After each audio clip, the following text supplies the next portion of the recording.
ನಮಸ್ತೆ ವೀಕ್ಷಕರೇ, ಸುದ್ದಿಗಾರ ಲೇಡೀಸ್ಗೆ ಸ್ವಾಗತ. ನಾನು ನಿಮ್ಮ GM ರಾಜಶೇಖರ್.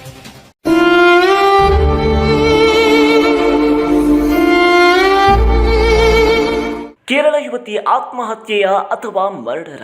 ನಿಜ. ಕೇರಳದ ಯುವತಿಯ ಕುಟುಂಬವೊಂದು 3 ದಿವಸದ ಹಿಂದೆ ಕೇರಳದಿಂದ ಕರ್ನಾಟಕಕ್ಕೆ ಪ್ರವಾಸ ಬಂದು ಜಿಲ್ಲೆಯ ಚಂದ್ರದ್ರೋಣ ಪರ್ವತ ಮಾಣಿಕ್ಯಧಾರದಲ್ಲಿ ಕುಟುಂಬ ಸಮೇತ ಪ್ರವಾಸಕ್ಕೆ ಹೋಗಿದ್ರು. ಕೇರಳದಿಂದ ಸುಮಾರು 40 ಜನ ಪ್ರವಾಸಕ್ಕೆ ಬಂದಿದ್ದು, ಇದರಲ್ಲಿ ಶ್ರೀನಂದ ಎಂಬ 14 ವರ್ಷದ ಯುವತಿ ಈ ಒಂದು ತಂಡದಿಂದ ಬೇರ್ಪಟ್ಟು ನಾಪತ್ತೆಯಾಗಿದ್ರು. ಈ ಬಗ್ಗೆ ಪೋಷಕರು ದೂರು ಕೊಟ್ಟು ಕಳೆದ 3 ದಿನದ ಕೇರಳದಿಂದ ಚಿಕ್ಕಮಗಳೂರು ಜಿಲ್ಲೆಯಲ್ಲಿ ಪೊಲೀಸರೊಂದಿಗೆ ಮಗಳ ಹುಡುಕಾಟವನ್ನ ನಡೆಸಿದ್ರು.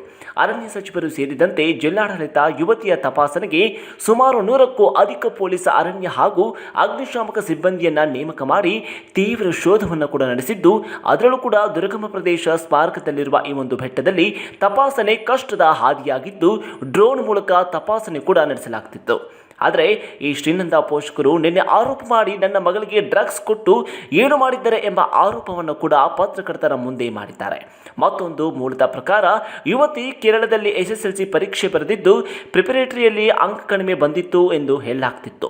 ಈ ಹಿನ್ನೆಲೆಯಲ್ಲಿ ಯುವತಿ ಏನಾದರೂ ಆತ್ಮಹತ್ಯೆ ಮಾಡಿಕೊಂಡಿರಬಹುದೇ ಎಂಬ ಸಂಶಯ ಕೂಡ ಇದೀಗ ಕೇಳಿ ಬರ್ತಾ ಇದೆ.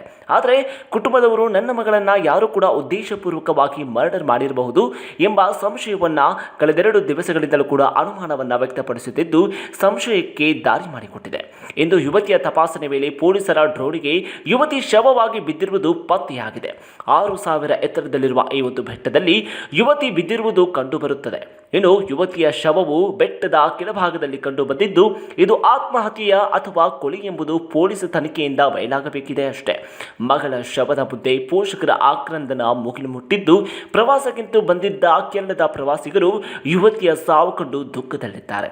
ಅಂತೂ ಪೊಲೀಸರಿಗೆ ಯುವತಿಯ ಪ್ರಕರಣ ದೊಡ್ಡ ತಲೆನೋವಾಗಿ ಹಗಲು ರಾತ್ರಿ ಎನ್ನದೆ ತಪಾಸಣೆ ನಡೆಸುತ್ತಿದ್ದು, ಅಂತಿಮವಾಗಿ ಯುವತಿ ಶವವಾಗಿ ಈ ದುರಂತದಲ್ಲಿ ಅಂತ್ಯ ಕಂಡಿದೆ.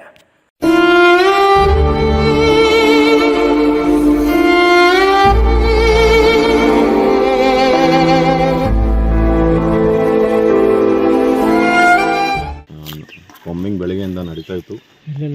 ಈಗ 1 hour ಬ್ಯಾಕ್ RPI ಟೀಮ್ಗೆ ಬಾಡಿ ಸಿಕ್ಕಿದೆ ಅಂತ ಕಂಟ್ರೋಲ್ಗೆ ಮೆಸೇಜ್ ಮಾಡಿದ್ದಾರೆ. ಈಗ ಬಾಡಿ ರಿಟ್ರೀವ್ ಮತ್ತು ಮಾಜರ್ಗೆ ಈಗ ಹೋಗ್ತಾ ಇದ್ದಾರೆ. ಮೇಲೆ ಮೋಸ್ಟ್ಲಿ ನೋಡಿದಾಗ ಇದರ್ it's a possibility of jump or slip off, ಬೇರೆ ಥರ ಪಾಸಿಬಿಲಿಟಿ ಕಾಣ್ತಾ ಇಲ್ಲ. But it's a part of investigation. Certain ಇಲ್ಲ, ಈಗ ಹೋಗ್ತಾ ಇದ್ದೀನಿ ಮೇಲೆ. ಸೊ ನೋಡೋಣ, ಫಸ್ಟ್ ನಮ್ಮ ಟೀಮ್ ಇದೆ, ಫಸ್ಟ್ ಮಾಜರ್ ಮಾಡಿ ಬಾಡಿ ರಿಟ್ರೀವ್ ಮಾಡಬೇಕು, ಮತ್ತು ಆಮೇಲೆ ಪೋಸ್ಟ್ ಮಾರ್ಟಮ್. ಸರ್, ನೀವು ಮೊನ್ನೆಯಿಂದಲೂ ಕೂಡ ಇನ್ವೆಸ್ಟಿಗೇಷನ್ ಮಾಡ್ತಾ ಇದ್ದೀರಿ ಸರ್. ನಿಮ್ಮ ಸಿಬ್ಬಂದಿಗಳು ಹಗಲು ರಾತ್ರಿ ಶೋಧ ಕಾರ್ಯವನ್ನು ಕೂಡ ಮಾಡಿದ್ರು. ಒಂದು SLC ಎಕ್ಸಾಮ್ ಬರೆದಂತೆ ಅದು ಈ ಪಾಯಿಂಟಲ್ಲಿ ಹೇಳೋಕ್ಕಾಗಲ್ಲ. This is we have to ascertain ಏನಿತ್ತು ಕಾಸ್ ಅತ್ತೋ ಅಥವಾ ಏನು ಬೇರೆ ಆಕ್ಸಿಡೆಂಟ್ ಥರ ಇತ್ತು ಸರ್. ಇದನ್ನು ಇಲ್ಲ, ಹೇಳೋಕ್ಕಾಗಲ್ಲ. ಕಾಲ್ ಜಾರ್ ಬಿದ್ದಿದೆ ಅಂತ ಮೋಸ್ಟ್ಲಿ ಪಾಸಿಬಿಲಿಟಿ ಯಾವುದಿರ್ಬೋದು ಸರ್? ಸೂಸೈಡಾ ಅಥವಾ ಕಾಲ್ ಜಾರ್ ಬಿದ್ದಿದೆ? First we have to ascertain, we have to retrieve the body. Post mortem ಮಾಡಿದ್ಮೇಲೆ ಮತ್ತೆ ಇದು ಇನ್ವೆಸ್ಟಿಗೇಷನ್. ಕೇರಳ ಅಂದರೆ ಬೇರೆ ರಾಜ್ಯದ್ದು ಕೋರ್ಡಿನೇಷನ್ ಇದೆ, ಮತ್ತು ಆಮೇಲೆ it's a popular tourist spot. Kerala ಅವರು ಅಥವಾ ಬೇರೆ ಬೇರೆ ರಾಜ್ಯವರು ಬರ್ತಾ ಇರ್ತಾರೆ. It's the first time we are seeing this kind of incident. So we have to see ಏನಿತ್ತು. ಅಲ್ಲಿಗೆ ಇನ್ಫಾರ್ಮೇಷನ್ ಮಾಡಿದ್ದೀರಾ ಅಥವಾ ಅಲ್ಲಿನ ಇನ್ಫಾರ್ಮೇಷನ್ ಕೊಟ್ಟು ಆಯಿತು ಆಲ್ರೆಡಿ ವಾಯಾ ಕಂಟ್ರೋಲ್.